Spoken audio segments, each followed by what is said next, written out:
刚开始那么热的时候，可能就一直吹电扇，然后不适应那么热天气，然后就发烧了，然后是那种热伤风。我本来是打算熬一熬就过去了，但是实在不行，所以我就去亚马逊下单了电风扇，然后在中国店买了凉席。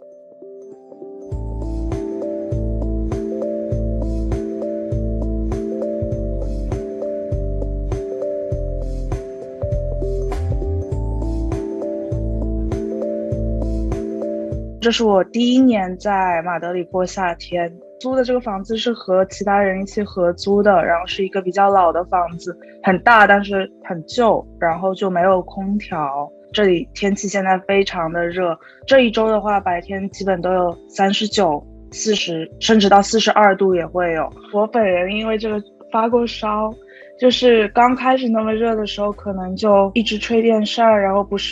适应那么热天气，然后就发烧了，然后是那种热伤风，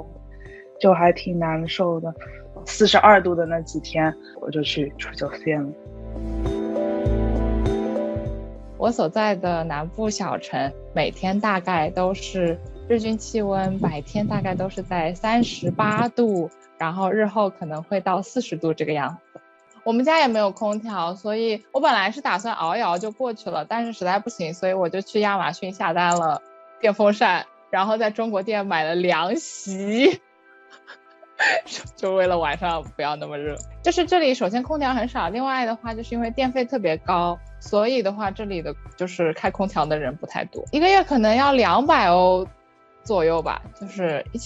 就是按照现在汇率可能1300人民币这样子一个月开空调。本来欧洲的电费就会比较贵一点，但是现在因为那个打仗，所以就是油费更加上涨，之后电费也越来越贵了。我之前去买东西就和店员聊，我就说是我第一次在这边过夏天，你们这个也太吓人了。然后我说就一直会是这样吗？他们说按理来说像那么热40几度应该只有1个礼拜，